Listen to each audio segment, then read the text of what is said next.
श्री कृष्ण चैतन्य प्रभु नित्यानंद श्री अद्वैत गदाधर शिवासादि गौर भक्त वृंद। Hare Krishna Krishna Krishna Hare Hare, Hare Ram Ram Ram Hare Hare. Hare Krishna, welcome you all. So how many of you understand Hindi? How many don't understand Hindi? Sandeep, your daughter, she understand Hindi perfect. So let's आज हिंदी में करते हैं कन्वर्सेशन। तो है ना, उससे सबको थोड़ा बेनिफिट भी हो जाएगा। और अभी इधर अम्मा भी आएंगे इधर सुनने के लिए थोड़ी देर के लिए, तो वो भी सुनते हैं। तो हम लोगों ने अभी तक इस चैप्टर में जो ट्रांसेंडेंटल नॉलेज है उसमें मतलब काफ़ी सारा डिस्कस किया कि भगवान हमें क्या बताना चाहते हैं कि ये जो नॉलेज है ये ट्रांसेंडेंटल है, किसी का ना शुरुआत है ना कभी एंड है। और इस नॉलेज को मैंने बार बार दिया है, बार बार दिया है। क्यों दिया है ना? ये हम लोगों के लिए, क्योंकि हम लोग मूर्ख इंसान हैं। हम लोग एक बार सुन नहीं पाते, हमें एक बार में समझ ही नहीं आता है। हम जन्म जन्म आ रहे हैं इधर इधर दुख भोगने के लिए, पर भगवान भी आ रहे हैं हमारे साथ हमें ये ज्ञान देने के लिए कि भाई अब तो सुन लो, अब समझ लो, है ना। और भगवान उसके साथ जब आते हैं तो मैंने जैसे पिछली बार बताया था, भगवान सिर्फ ज्ञान देने भी नहीं आते, हम लोगों को उद्धार करने के लिए भी आते हैं। और दूसरा एक और बताया था कि कोई भक्त की इच्छा होती है कि भगवान मेरे घर में ही जन्म ले। ऐसे कितनी माताएं होती हैं कि मतलब जन्म से पहले सोचे कि काश ये भगवान ही मेरे घर में आए। हाँ। और हम लोग कितने सारी माताएं मैंने देखा है, वो जब तक घर में भी होते हैं तो बच्चों के साथ पूरी कथाएं सुनती हैं, भजन सुनती हैं। क्योंकि उस वक्त सिर्फ बच्चा ही नहीं सुन रहा है, सिर्फ माँ ही नहीं सुन रही है, बच्चा भी सुनता है ना। ये बहुत इंपॉर्टेंट है। ये हमारे कथा में है, भागवत पुराण में। जब हिरण्यकश्यपु की जो पत्नी थी, उसको नारद मुनि अपने आश्रम ले गए थे, तो उस वक्त उनके घर में कौन थे? प्रहलाद महाराज। तो प्रहलाद महाराज ने अपने अपने जन्म से पहले ही भागवत पुराण और भगवान की लीलाएं पहली सुन ली थी। तो ये प्रूफ है कि जब बच्चा कुछ महीने के बाद, जैसे हम डॉक्टर के पास भी जाते हैं तो पता होता है कि 4 महीने बाद या 5 महीने के बाद उनके कुछ कुछ जो बॉडी के पार्ट्स हैं वो डेवलप हो चुके होते हैं। और वो सुनने लगता है, उसको फीलिंग्स और टेस्ट भी लगता है। जैसे हम लोगों ने देखा है, अब हमारे बच्चे थे, तो जो अगर हम बहुत मिर्ची वाला खाएंगे या पंजेंट खाएंगे तो आपको रिएक्शंस मिलता है बच्चों का भी। तो इसलिए जब ये जो नॉलेज है ये सिर्फ उनके लिए नहीं है कि जो हम लोग 5 साल की उम्र के बाद पढ़े, बच्चा गर्भ में आते भी सुन सकता है। वो इतना इतना प्योर है, इतना इसमें शुद्धता है कि इंसान को बदल सकता है। अब हम हिरण्यकशिपु के बेटे प्रहलाद महाराज के देखें तो वो जो उनका वंशज है वो डीमन का है, राक्षसों में वो पैदा हुआ। पर परिवर्तन कहाँ आया? जब भागवत पुराण सुनने लगे। तो ये एग्जाम्पल हमारे लिए भी है। हम कलयुग में सब शूद्र हैं, पर जब हम ये नॉलेज को लेने लगेंगे तो हमें वो शुद्धता आएगी। वो आएगी जब जब हमारा कितना उसमें इंटरेस्ट है, कितना हमें उसमें श्रद्धा है, कितनी भक्ति में हमें आगे बढ़ने का मन है, तो वो नॉलेज का इफेक्ट होगा। करेक्ट। आज हमारी, इससे पहले मेरी चैतन्य मैं क्लास अटेंड करता हूँ, तो उसमें तो आज एक एग्जाम्पल था कि ये जो मटेरियल वर्ल्ड है अपने आप में सब कुछ डेड है। तो प्रभुपाद का एक एग्जाम्पल और प्रॉपर्ट उसमें था चैतन्य चरितमृत में कि अगर कोई भी चीज अगर हम देखें, अगर उसमें भगवान का मर्सी ना हो तो उसमें वो एनर्जी आ ही नहीं सकती। मतलब हमें भगवान की जो वो क्वालिटी चाहिए, जैसे सिंपल है, एक बीज है, जैसे सीड होता है। अगर आप उसको ऐसे ही अपने फ्लोर पे रख दें और बोलें कि भाई इसमें से तो भाई आम का बीज है, आम उगाएगा, हमें मालूम है नहीं हो पाता ये। उसको सनलाइट चाहिए, उसको पानी चाहिए, जो भगवान की दिए हुए चीजें हैं। अब उसको प्रॉपर केयर चाहिए, मिट्टी चाहिए, सब भगवान का ही इस्तेमाल सामान लिया हुआ हम जब लेंगे तो वो सीड है वो स्प्राउट होगा। हमें बहुत सी चीजें हम अपने ही आसपास में एग्जाम्पल में लेते हैं। तो उसी तरीके से एक एक आयरन रॉड है, वो अपने आप में अगर आप उसको हाथ लगाएं कुछ भी करें, मतलब वो रॉड है, सिंपल सा आयरन रॉड, समझ लीजिए ये एक आयरन रॉड है एग्जाम्पल। तो अब अपना हमारा पॉइंट ये है उसमें कि अब अगर हम उसी आयरन रॉड को एक बर्निंग फायर के अंदर डाल दें, कुछ देर के बाद जो आग की जो एनर्जी होती है उस रॉड में भी आ चुकी होगी। अब आप उसको आराम से छू नहीं सकते। अब उसी रॉड को ले जाकर अगर आपको किसी को दूसरे को गर्म करना है तो वो हो सकता है। पहले वो कुछ भी नहीं था अपने आप में, जब वो एनर्जी से कनेक्ट हुआ तो then it's got that behaviour, है ना। तो इसीलिए जब हम भगवान की बातें सुनते हैं, भगवान के भक्तों का संगत करते हैं, हमें क्या मिलेगा? वो भक्ति मिलेगी। जब हमारे पास वो भक्ति होगी तो हम दूसरों को दे सकते हैं। हमारे पास जो है हम वही देंगे ना दूसरे को। अगर कोई इंसान बहुत क्रोधित इंसान है, वो दूसरे को क्या देगा? क्रोध ही देगा, उससे ज्यादा तो कुछ दे नहीं सकता वो। तो जब भगवान हर युग में आते हैं तो भगवान क्या देते हैं? ये भक्ति देते हैं हमें, कि हम भक्ति लें। और अपने आप में नहीं, जैसे हम लोगों ने भक्ति शुरू में ली तो हमें लगा ये तो बहुत अच्छी बात है, बहुत अच्छी चीज है। मैंने अपनी माता को सुनाया, फिर अपने भांजे को, बहुत से लोगों को हम लोगों ने। अब हम लोग यहाँ कोशिश कर रहे हैं कि ये भक्ति दूसरों को दे। तो ये भगवान ने हमें एक अपॉर्चुनिटी दी है कि हम दूसरों के साथ ये बांट सके। तो भगवान भी इसी तरीके से युगों युगों में बार बार आते हैं कि हम जैसे जो फॉलन सोल हैं, जो जिस कलयुग में फंस गए हैं, उनका उद्धार हो। राइट। तो हमारा मेन पर्पस है कि ये नॉलेज को मतलब बहुत सिंसियरली लिया जाए। इसके लिए कोई उम्र नहीं है। जब हम गर्भ में बैठा हुआ बच्चा भी उस नॉलेज को ले करके एक राक्षस योनि में पैदा हुआ है, और वो एक हमारे 12 महाजनों में से गिना जाता है, प्रहलाद महाराज को। हमारे 12 महाराज हैं, नारद मुनि, स्वयं, शंभु, ब्रह्मा, बहुत सारे हैं जो 12 हैं। उन 12 कैटेगरी में प्रहलाद महाराज वन है, जो राक्षस जन्म से लेके सिर्फ परिवर्तन कहाँ हुआ? उनके गर्भ में उनकी माँ कदायु है, समथिंग नाम है उनका। अब वो नारद मुनि के आश्रम में रहने लगी जब दूसरे देवी देवता उनको मारना चाहते थे कि भाई अब हिरण्यकशिपु तो एक बड़ा जानवर जैसा इंसान है, अगर जो बच्चा होने वाला है वो उससे बड़ा नहीं जानवर होगा। बट नारद मुनि अपने साथ ले गए उस माता जी को। तो वहां पर चेंज हुआ। तो इसलिए ये जो ट्रांसेंडेंटल नॉलेज ये चैप्टर है, इसमें भगवान यही बताना चाहते हैं कि मैं ये नॉलेज देने के लिए बार बार आता रहता हूँ। करेक्ट। और भगवान ने बहुत अच्छे, हम लोगों ने लास्ट क्लास में किया था कि जो मेरे इस अपीयरेंस और मेरी एक्टिविटी को समझ जाएगा तो वो इस कलयुग में कभी बर्थ नहीं लेगा। बहुत सिंपल है। अगर भगवान की लीलाओं को हम समझ जाएं, भगवान यहाँ आते क्यों हैं, क्यों, किस किस का उद्धार करना चाहते हैं, अगर हम उस बातों को समझ जाए, वो समझेंगे जब हम भागवत गीता, भागवत पुराण को बहुत डीपली समझना चाहेंगे, बहुत डीपली पढ़ेंगे उसको। करेक्ट। तो उसके बाद जो भी भगवान को सरेंडर करता है, मैं उसको उसी हिसाब से रिवॉर्ड भी देता हूँ। अब आप करते हैं कि भाई मेरा, हाँ ठीक है, सिर्फ हफ्ते में एक बार 1 घंटे की तो बात है, हम सुन लेते हैं। आप जिस तरीके का सा आपका सरेंडर प्रोसेस होगा, जिस तरीके से आप अपना समय देंगे, भगवान भी आपको उसी हिसाब से रिवॉर्ड करते हैं। तो अब हमारा क्या है? Everyone follow my path, I am just recapping things. So man, the shloka number 12 में था, man in this world desire the success in fruitive activities and therefore they worship the demigods. Quickly, of course, men get the result from the fruity work in this world. ये इस श्लोक को लोग बहुत गलत तरीके से भी इंटरप्रेट कर देते हैं, हम लोगों ने बहुत बार देखा है। क्योंकि हम लोग देवी देवताओं को कोई मन्नत मांगी होती है, भाई यहाँ धागा बांध दें, वहाँ धागा उतार दें, या ये कर दें, वो कर दें, तो हमको इसका परिणाम बड़ा जल्दी मिलता है। ये सच है, क्योंकि जो डेमी गॉड हैं वो आपको रिजल्ट जल्दी दे देते हैं।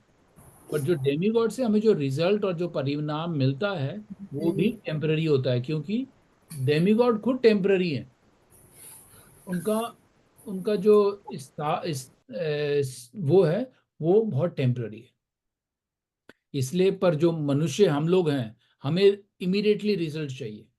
तो हम लोग देवी देवता जहाँ जो बोलेगा, जैसा कर दो वैसा कर दो, तो हम लोग उसको तुरंत वो करना चाहते हैं।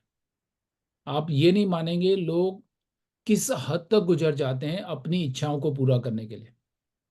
आपने कभी सुना है कि किसी माता पिता ने, अपने को बच्चा नहीं था तो बच्चा पाने के लिए उन्होंने लोगों के झांसे में आके, भाई ये देवी देवता को बलि चढ़ाएंगे तो आपको बच्चा मिल जाएगा? सुना आपने?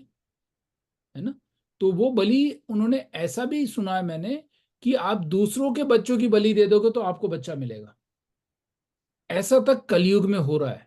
लोग इस मेंटालिटी तक भी आ जाते हैं कि अगर अपनी इच्छाएं पूरी करनी है, अगर अपने को कोई चीज चाहिए, यहाँ तो बच्चे की बात है। ये न्यूज़ में था बहुत साल पहले, एक ढोंगी बाबा ने ऐसा किया। तो वो बोलता है कि ये उनको ऐसा कर देंगे, वैसा, पता नहीं कितना सत्य है वो। बट लोग, प्रॉब्लम ये है कि हम लोगों का माइंड बिल्कुल खराब हो गया है, क्योंकि हम अपनी इच्छाएं पूरा करने के लिए दूसरे का नुकसान भी हो तो भी करने तक तक पहुंच जाते हैं। पर यहाँ पर श्लोक में ऐसा है कि जो लेस इंटेलिजेंट पीपल होते हैं, they worship only the demigod for the faster results. तो हमें वो नहीं करना है, क्योंकि भागवत गीता उसको कभी रेकमेंड नहीं करता है। क्योंकि डेमीगॉड से मांगने में, अगर डेमीगॉड से मांगना है तो भक्ति मांगिए उनसे भी, कि मैं सुप्रीम लॉर्ड को कैसे प्रसन्न कर सकूं। क्योंकि हमने अपने घर में जैसे देखा है कि हमारे माता पिता पहले पहले जैसे होता था, बहुत सारे डेमीगॉड को पूछते थे, जैसे जैसे सीजन आए वैसे करते थे। तो गलत वो नहीं है। गलत है कि आपका कॉन्शियसनेस क्या मांग रहा है। अगर आप अपना मेटेरियलिस्टिक इंजॉयमेंट के लिए कोई चीज मांगते हैं, वो गलत है। भगवान से जाइए, उनकी श्रद्धा करिए, उनको पूजिए, क्योंकि वो डेमिगॉड हमसे कहीं ज्यादा ऊपर है। तो उनको हमें पूजने में कोई बुरा नहीं है, पर आपका कॉन्शियसनेस उनसे सिर्फ इच्छाएं पाने के लिए नहीं होना चाहिए, कि आप अपने सेंस ग्रेटिफिकेशन के लिए कुछ ना कुछ उनसे मांग रहे हैं। Right. So with that, let's go to shloka number 13 today. 13 को पढ़ते हैं। चतुर्वर्ण्यम महाश्रुतम गुना कर्म विभाष्य से तस्य कर्तम अपि माम विद्धि अकर्तम अव्ययाम। So translation, according to the three mode of the material nature and the work associated with them, the four divisions of the human society are created by me. And although I am the creator of the system, you should know that I am yet the non-doer, being unchangeable. The purport by Srila Prabhupada. The Lord is the creator of everything. Everything is born of Him, everything is sustained by Him, and everything after annihilation rests in Him. He is therefore the creator of the four divisions of the social orders, beginning with the intelligence class of men, technically called as Brahmanas. Due to their being situated in the mode of goodness, next is the administrative class, is technically called as Kshatriyas. Due to their being situated in the mode of passion, the mercantile men call the technically called the Kshatriyas due to their being situated in the mode of passion. The mercantile men called the Vaishyas are situated in the mixed mode of the passion and the ignorance, and the Shudras or the labor class are situated in the ignorant, the mode of material natures. In spite of his creating the four divisions of the human society, Lord Krishna does not belong to any of these divisions, because he is not one of the conditional soul, a section of whom form human society. Human society is similar to any other animal society, but to elevate men from animal status. The above mentioned divisions are created by the Lord for the systematic development of Krishna consciousness. The tendency of a particular man toward work is determined by the mode of the material natures which he has acquired. Such symptoms of the life, according to the different mode of the material natures, are described in the 18th chapter of this book. The person in the Krishna consciousness, however, is above even the Brahmanas. Although the Brahmanas by the quality are supposed to know about Brahman, the supreme absolute of truth, most of them approach only the impersonal Brahman, manifestation of the Lord Krishna. But a man who transcends the limited knowledge of the Brahmana and that reaches the knowledge of the Supreme Personality of God and Lord Shri Krishna, become a person in Krishna consciousness. Or in the other word, a Vaishnava's Krishna consciousness include the knowledge of all different planetary expansion of the Krishna, namely Rama, Narsimha, Varaha, etc. And as the Krishna is the transcendental to this system of the four divisions of the human society, the person in the Krishna consciousness is also transcendental to all divisions of human society, whether we consider the division of community, nation, or species. Is very nicely, again, Prabhupada was trying to explain our human society. We all अब मैं हिंदी में शुरू हो गया, हिंदी में बोलना था। तो भगवान ने जो जिस तरीके से चार डिफरेंट वर्णास बताए, एक वर्णास होते हैं जो यहाँ पे बताया है, और एक आश्रम होते हैं। हाँ, आश्रम जो हम लोगों ने हो भी सकता है पहले पढ़ा हो, आश्रम होते हैं जब हम बाल अवस्था होते हैं तो उसमें ब्रह्मचारी कहा जाता है। फिर जब हम 25 साल के बाद होते हैं तो गृहस्थ लाइफ में आते हैं, शादी हो जाती है, अपना मतलब स्कूलिंग खत्म हो गया, आप गुरुकुल से बाहर आकर के गृहस्थ लाइफ में आना चाहते हैं। देन उसके बाद वानप्रस्थ होता है, जब आपने अपना खत्म मतलब प्रोसेस पूरा कंप्लीट हुआ, एंड नाउ बच्चे लोग बड़े हो गए, सब कॉलेज में हो गए, now you are more on the vanaprastha. फिर वानप्रस्थ के बाद सन्यास। सो ये चार आश्रम है हमारे, जिसमें हम लोग रहते हैं। आश्रम होता है जहाँ रहा जाता है। तो शुरू में बाल अवस्था इस ब्रह्मचारी, जहाँ पे हम लोग स्कूल जाते हैं, पहले गुरुकुल जाते थे, पर अब हम लोग उस अवस्था, most of us I think except kids, kids हमारे ब्रह्मचार्य वाले में है, जिसमें वो लोग स्कूल जा रहे हैं, पढ़ रहे हैं, गुरुकुल वाला स्टाइल हो गया। बट यहाँ पर जो भगवान ने बताया है वो वर्ण के बताया है। वर्ण लोग, अब वो हमारा ऑटोमेटिकली नहीं डिफाइंड होता, वो हमें क्वालिटी से बिल्डअप करना पड़ता है। बट एज पर शास्त्रास, जो इंटेलिजेंट कैटेगरी होती है उनको ब्राह्मण का कैटेगरी देते हैं, क्योंकि वो लोग शास्त्र पढ़ते हैं, पूजा पाठ करते हैं, तो उनका उनका स्थान ब्राह्मण, उनको इंटेलिजेंट पीपल है। तो वो most of the time they are goodness mode में, बिल्कुल उसमें सात्विक वाले गुण में रहते हैं हमेशा, उनको 24/7। बट जो सेकंड होते हैं वो क्षत्रिय को आते हैं।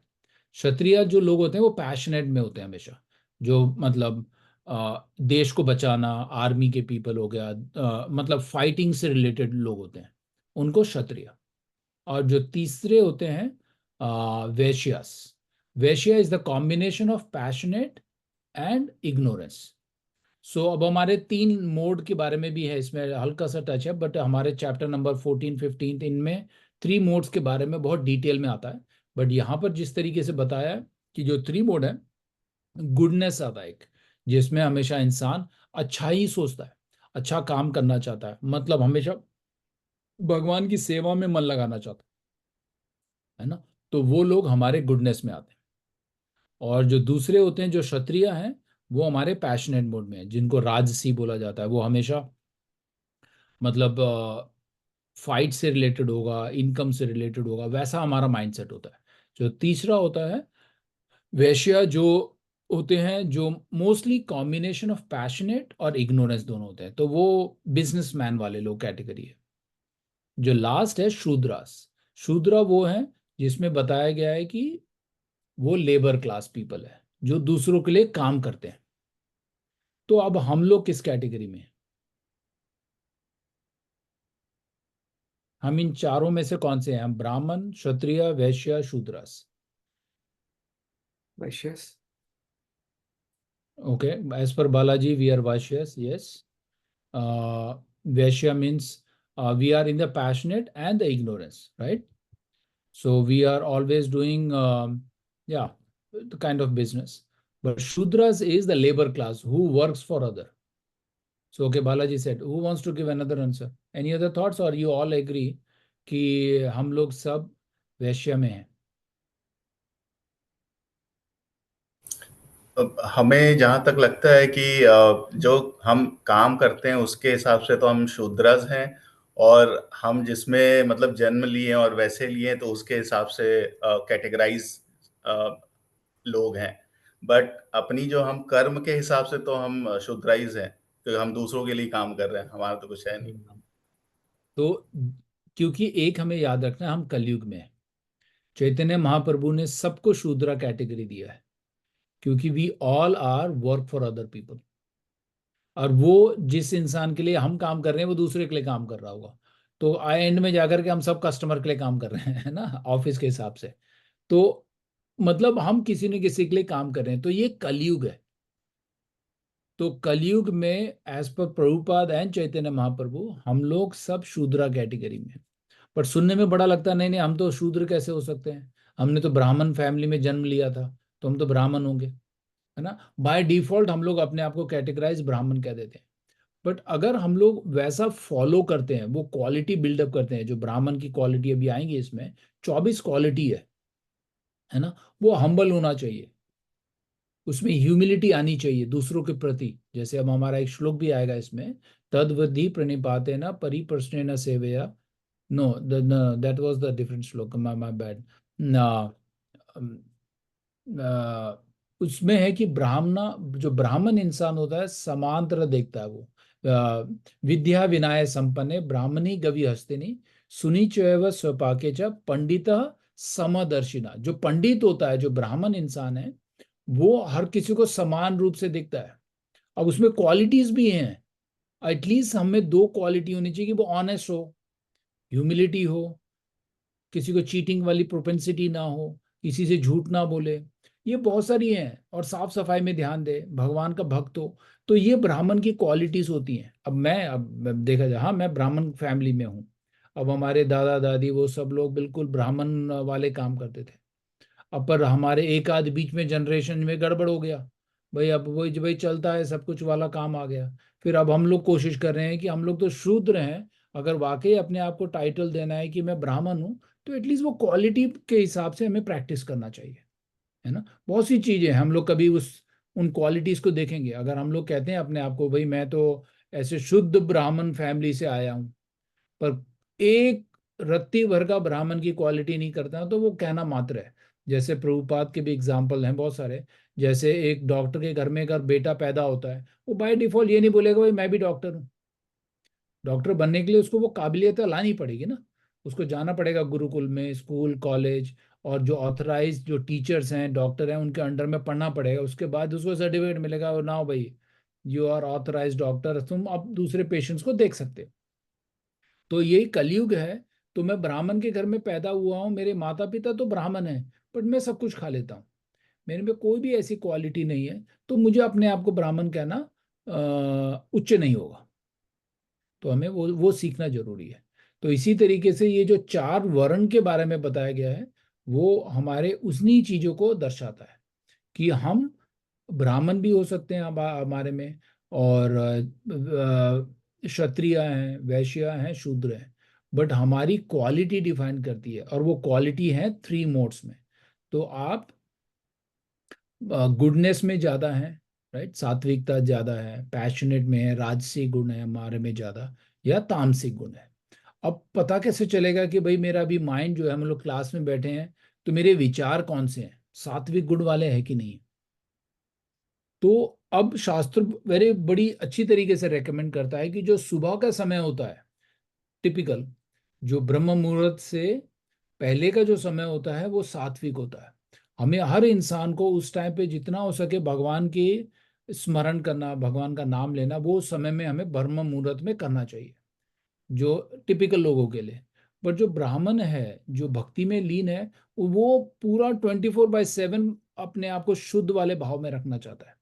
क्योंकि हम लोग क्या है, जैसे सुबह उठ के, अब हम सभी मेरे ख्याल से भगवान का नाम लेते हैं, सुबह भगवान को पूजा किया, जो भी हम लोगों ने बनाया भगवान को ऑफर किया, और वो हम लोगों ने प्रसाद की तरह खाया, राइट। हम लोग बहुत अच्छे शुद्ध भाव में चल रहे हैं। बट दिन में जब आते हैं, तो हम लोग ऑफिस में आ जाते हैं, पैशनेट मोड में होता है भाई, आज ये कमाना है, वो कमाना है, जो बिजनेस माइंड होंगे भाई, मेरे को अपने सेल को बढ़ाना है, उसके लिए करने के लिए क्या मार्केटिंग करना है। सो मेरा जो माइंड सेट है इनकम जनरेशन में लग गया, क्योंकि मैं पैशनेट मोड में आ गया हूँ। और शाम को जब आते हैं, तो हम लेथार्जिक हो जाते हैं भाई, थक गए हैं, कुछ करने का मन नहीं कर रहा है, जो पड़ा है खा लिया, बासी हो जो भी है, भगवान को ऑफर हुआ नहीं हुआ, जैसा मिला खा लिया। बहुत ज्यादा लेथार्जिक हो जाते हैं, तो वो हमारा इग्नोरेंस मोड होता है, क्योंकि हम भगवान को याद ही नहीं करना चाहते उस वक्त। अब आप अपने आप को देखिए कि मैं पूरे गुडनेस मोड में कैसे रहूं। तो प्रभुपाद ने बड़ा आसान तरीका बताया। जो इंसान सुबह जल्दी उठता है और भगवान को स्मरण करता है, अगर सुबह बहुत सिंसियरली करेगा, वो दिन भर भगवान को याद कर सकता है। आप अपने अकॉर्डिंगली नहीं करें भाई, आज तो 6 बजे हो गया, अरे कल 10 बजे कर लेंगे, भगवान कहाँ भागे जा रहे हैं, यहीं तो हैं, कर लेंगे, 10 बजे कर लिया, फिर 11 बजे भी कर लिया, अरे आज छोड़ देते हैं ना, आज तो सैटरडे संडे है। तो आप अपने हिसाब से करना चाहते हैं अब, उसमें कोई आपका नहीं, आप बिल्कुल पैशनेट और इग्नोरेंस वाले में है, करेक्ट। तो ये कलयुग है, ये कलयुग दर्शाता है हमारे पास एक क्वालिटी। प्रभुपाद ने ऐसी हंसी मजाक में नहीं बोला कि हम लोग शूद्र हैं। हम सब शूद्र हैं बाय डिफॉल्ट, पैदा होते ही। हमें वो क्वालिटी बिल्डअप करनी है, कि वो क्वालिटी हमें कैसे आए, है ना। तो वो करने के लिए हमें निरंतर प्रयास करना पड़ेगा। सबसे पहले सबसे इंपॉर्टेंट है सुबह का जो टाइम है, अराउंड और बिफोर 6 o'clock या बिफोर 8 ले लीजिए आप, पर आपको जितनी जल्दी हो सके सूर्य उदय से पहले उठना चाहिए, कोशिश करनी चाहिए। क्योंकि कभी डिफिकल्ट होता है, हम लोग जैसे मुझे जो हम लोग ऑफिस के लोग हैं जिनको मैं जानता हूँ, हमारा रैंडमली भी कॉल आ जाता है, कभी रात को भी काम करना पड़ रहा है ना, तो चैलेंजिंग है। बट अपना प्रैक्टिस हमें लाना है, माइंडसेट ऐसा करना है कि मुझे भगवान की सेवा सुबह ही करनी है। जब हम सुबह करते हैं तो आप मानेंगे नहीं, एक कवच टाइप आ जाता है भगवान प्रभुपाद के हिसाब से। आप जब बाहर जाते हैं तो आप नेगेटिव एनर्जी से लोग से मिलते हैं, नेगेटिव पीपल थॉट प्रोसेस लोगों से मिलते हैं जिनके विचार हमसे मिलते नहीं है। तो अगर आपने सुबह की साधना अच्छी की है तो आपका पूरा दिन सॉलिड जाएगा। आप किसी भी सीनियर जो डिवोटी हैं, भक्त लोग हैं, उनसे पूछ के देखिए, जिस दिन उनका सुबह का सही नहीं होता है आपको दिन भर खराब रहेगा, क्योंकि आपके माइंड में वो लेथार्जिक इग्नोरेंस सुबह से रहती है। और लोग ऐसे भी हैं जो सुबह से लेथार्जिक रहते हैं, उनका टाइम ही नहीं है, कोई सीक्वेंस ही नहीं है प्रॉपर, है ना, वो गलत है। तो हम एज ए भक्त अगर भक्त मार्ग में चलना चाहते हैं तो हमें कहीं से तो शुरू करना है, शुरुआत कहीं से होनी चाहिए। थोड़ी सी आसान नहीं है, बट अगर आप इसको बहुत डिफिकल्ट करके चलेंगे तो वो डिफिकल्ट और डिफिकल्ट होता जाएगा। करेक्ट। तो अब सुबह का इसलिए इम्पोर्टेंट है, जैसे मैं बार बार अपने आप को ये एग्जांपल दिलाता हूँ, जब हम लोग कॉलेज में थे तो मुझे गज़लें बहुत पसंद होती थी, मैं गज़लें बहुत सुनता था। तो अब आप कोई आजकल बॉलीवुड हॉलीवुड के सॉन्ग आ गए, अगर आप उसको 4 बार सुनेंगे तो दिन भर आपको वो धुन ही चलती रहेगी दिन में। कभी सुना है आपने, कभी होता है कभी कि आपने गाड़ी में एक गाना सुन रहे हैं, आप फिर बाथरूम में भी वही गुनगुना रहे हैं, हर जगह वही चल रहा है, सुना आपने 1 घंटा है पर 10 घंटे तक आप वही गुनगुना रहे हैं। तो अब आप इसको स्विच कर दीजिए कि आप भगवान का भजन मंत्र कर रहे हैं, अब आप चैंट कर रहे हैं 1 घंटे सुबह, तो पर आपके नेक्स्ट 10 आवर भगवान की ही वो धुन चलते रहेगी। तो हम लोग पूछते हैं कि भाई 24/7 भक्ति कैसे करूं? भक्ति ऐसी होगी, आपने सुबह अगर अटेंटिवली काम किया है तो पूरे दिन भर आपको वही भगवान की ही कथा चलती है। ये मेरे साथ प्रैक्टिस है, क्योंकि मैं आपको एग्जांपल बता रहा हूँ। जब मैं ये जगजीत सिंह के गजल सुनता था, हर जगह वो सुन रहे हैं हम लोग, और गाने भी वैसे सुन रहे हैं बॉलीवुड जो वाले, तो क्या गूंजेगा? वही वही गूंजेगा, जैसा अब आप फीड करेंगे वही आपके कान में वही सुनने में आएगा आपको। तो अब हम अगर भगवान की कथा सुनते हैं या हम लोग भगवान के गीत सुनते हैं या खुद बैठ के जप करते हैं, ये सुबह बड़ा पावरफुल होता है। आप कहीं पे भी देखिए, जो आजकल हमारे फेसबुक इधर उधर ज्ञान बांट रहे हैं, वो लोग भी बार बार आपको यही कहते हुए मिलेंगे कि ब्रह्म मुहूर्त में करो सुबह। सुबह अगर आपने मेडिटेट किया और भगवान से भक्ति मांगी है तो आपको बड़ी जल्दी मिलेगी, है ना। तो हमें वो प्रैक्टिस करना है। तो अब हम लोग 4 वर्ण के बारे में सुना है, पर हम लोग एज लिटरली इन द कलयुग वी आर शूद्रास। हमें वो क्वालिटी बिल्डअप करनी है, और वो क्वालिटीज मुश्किल नहीं है, थोड़ा थोड़ा करके हैबिट बनाना पड़ेगा। Correct. So let's take one more shlok and then we will take questions. Okay, so let's I will ask Dwij to read this shlok. Shlok number 14, and start from translation. There is no work. There is no work that affects me, nor do I aspire for the fruits of action. One who understands this truth about me also does not become entangled in the fruit of reactions of work. As there are no constitutional laws in the material world stating that the king can do no wrong, that the king is no subject to the state's laws, similarly the Lord, although he is the creator of the material world, is not affected by the activities of the material world. He creates and remains aloof from the creation, whereas the living entities are entangled in the fruit of results of material activities because of their propensity for lording it over material resources. The proprietor of an establishment is not responsible for the right and wrong activities of the workers, but the workers are themselves responsible. The living entities are engaged in their respective activities of advancement of self. Activities of sense gratification. In the respective activities of sense gratification, and these activities are not ordained by the Lord. For advancement of sense gratification, the living entity is engaged in the work of the world, and they aspire to heavily heavenly happiness after death. The Lord, being full in himself, has no attraction for so-called heavenly happiness. The heavenly demigods are only his engaged servants. The proprietor never desires the low-grade happiness such as the workers may desire. He is aloof from the material actions and the reactions. For example, the rains are not responsible for different types of vegetation that appear on the earth. Although without such rains, there is no possibility of vegetative growth. Vedic Smriti. confirms this fact as followed. In the material creation, the Lord is the only supreme cause. The immediate cause is material nature by which the cosmic manifestation is made visible. The created beings are of many varieties, such as the demigods, human beings, and lower animals, and all of them are subject to the reaction of their past good or bad activities. The Lord only gives them the proper facility for such activities and regulations of the modes of nature, but He is never responsible for the past and present activities. In the Vedant Sutra. Vedanta Sutra, it is confirmed as Veshyam Niragrahane na Sapit Satvat. The Lord is, go ahead. never partial to any living entity. The living entity is responsible for his own acts. The Lord only gives him facilities through the agency of material nature, the external entity. Anyone who is fully conversant in all the intricacy of the laws of karma or of fruitive activities does not become affected by the results of his activities. In other words, the person who understands the transcendental nature of the Lord is an experienced man in Krishna consciousness, and thus he is never subjected to the laws of karma.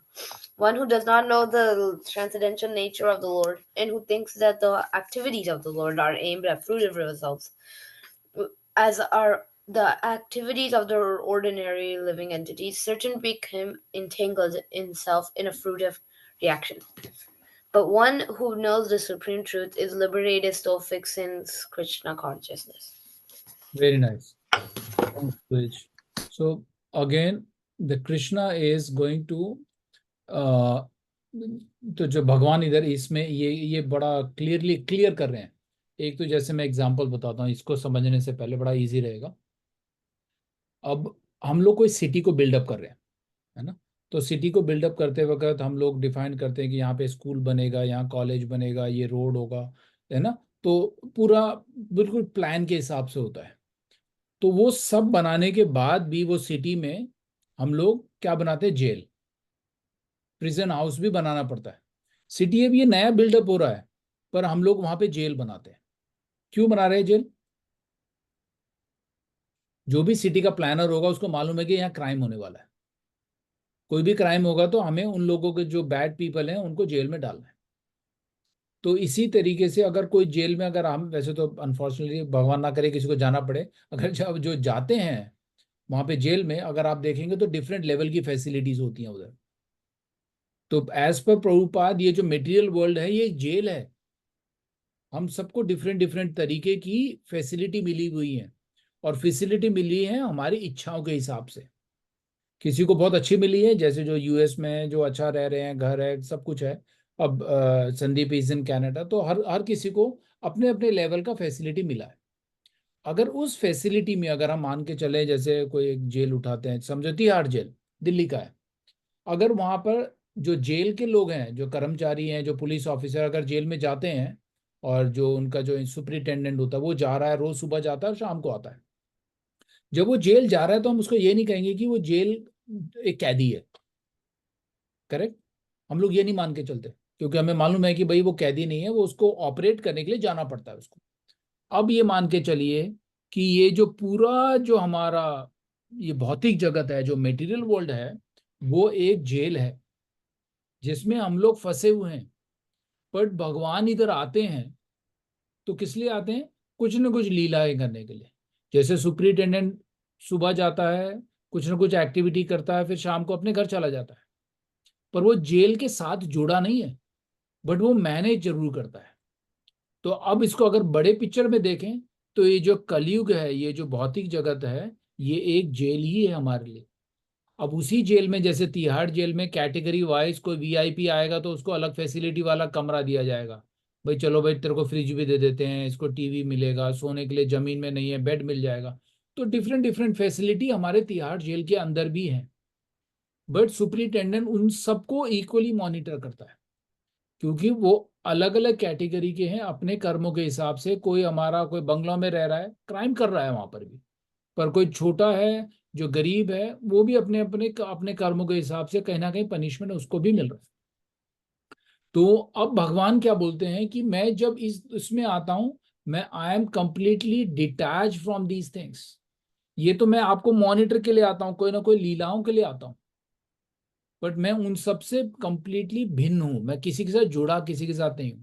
मैं किसी भी, लोग मान के चलते हैं अरे भगवान तो मथुरा में आए थे, वो बच्चों की तरह खेल रहे थे, लीलाएं की उन्होंने, वो तो हमारी तरह इंसान है। तो वो अनइंटेलिजेंट लोग उस तरीके से भाव रखते हैं, उस तरीके से सोचते हैं। तो हमें जो भगवान जो है, बार बार भगवान क्या बोल रहे हैं इसमें, there is no work that affect me nor I do aspire for the fruit of actions. One who understands this truth about me also does not become entangled in the fruitive reactions of the work. तो भगवान यहाँ आ रहे हैं, लीला कर रहे हैं, मक्खन खा रहे हैं, चोरी कर रहे हैं, ये सब कर रहे हैं, भगवान की लीलाएं हैं। भगवान इस जेल में हमको वो बेनिफिट देने के लिए आ रहे हैं। जो जेलर भी जो है, जो सुपरिटेंडेंट है, जेल में जाता है, वो इवैल्यूएट करता है। कोई कोई कोई जैसे ऑफेंडर है या कोई मुजरिम है, जो प्रिजनर्स हैं वो जो वहाँ बैठे हैं, अगर उसका बिहेवियर अच्छा हो तो वो अगर रेकमेंड कर सकता है कि भाई इसको 20 साल की सजा थी, भाई 10 साल कर दो, भाई इसका बिहेवियर अच्छा है। उसी तरीके से भगवान भी जब इधर आते हैं, हमारा देखते हैं कि भाई हम लोग सिंसियर हो गए हैं, हम भगवान को प्रसन्न करने के लिए अब तत्परता करते हैं, तो भगवान उस वक्त हमें ब्लेसिंग दे देते हैं। तो यही बात भगवान ने इसमें बताया क्लियरली। पर जो इंसान वो जेल में जाने के बाद भी इंजॉयमेंट करना चाहता है, जो हम लोग हैं, जो इस जेल में आने के बाद अपने ही एंजॉय करना चाहते हैं, तो भगवान बोलते हैं ओके तथास्तु। भगवान बोलते हैं भाई तुम्हें मैं दे दूंगा ये चीज, बट भगवान उस चीजों से जुड़े हुए नहीं है। तो बड़ा अच्छा लाइन इधर बहुत दिया है कि the proprietor never desired the low grade happiness। भगवान का प्रभुपाद बड़ा क्लियरली बता रहे हैं, भगवान को ये लो ग्रेड हैप्पीनेस है। happiness such as the worker may desire, he is aloof from the material action and the reactions। For example, the rain are not responsible for the different type of vegetations। उनका तो क्या है, वो बस पानी बरसता है, पानी हो सकता है खेत में गिरे, पत्थर में गिरे, बंजर जगह में गिरे। भगवान की मर्जी हर किसी के लिए बराबर है, बट डिपेंड करता है कि हम लोग कितना लेने के लिए तैयार हैं, वो इंपॉर्टेंट है। अगर आप भगवान की वो मर्सी लेने के लिए तैयार नहीं है, तो भगवान बोलेंगे मैंने तो वही बरसात की तरह है, मैंने तो बराबर देखा है, चाहे वो जेल में हो, दुखी हो, अमीर हो, गरीब हो, मेरे लिए तो सब बराबर है, मैं सबको इक्वली देता हूँ। बट हम लोग अपनी इच्छाओं के अनुसार, यहाँ इसमें बता रहे हैं भगवान कि in the material creation the Lord is only the supreme cause. The immediate cause is the material nature by which the cosmic manifestation is made visible. The creator being are of many varieties, such as demigod, human being, lower animal, and all of them are subjected to the reactions of their past good or bad activity. Very clear mention. इसमें कोई दो राय नहीं है। अगर आज आप सफर हो रहे हैं, वैसे बड़ी दुखद की बात होती है जब हम आज सुबह भी ऐसी बात करते हैं कि किसी को कोई दुख हो रहा है, अरे ये तो भगवान की मर्जी से मिला है, आप खुश रहिए, ये बोलने में थोड़ा अच्छा नहीं लगता है। बट आज जो हमें अगर तकलीफ हो भी रही है थोड़ी सी, तो वो हमारे कुछ गुड और बैड की वजह से। अगर आज हम कुछ थोड़ा खुश हैं, ये भक्ति करने को मिल रहा है हमें, ये हमारे पास्ट एक्टिविटीज पर है। करेक्ट। तो विद दैट, तो इसको आज यहीं विश्राम करते हैं, और कोई सवाल हो तो उसके बारे में discuss. Let me stop recording. Okay, Hare Krishna. कोई सवाल आप लोगों का?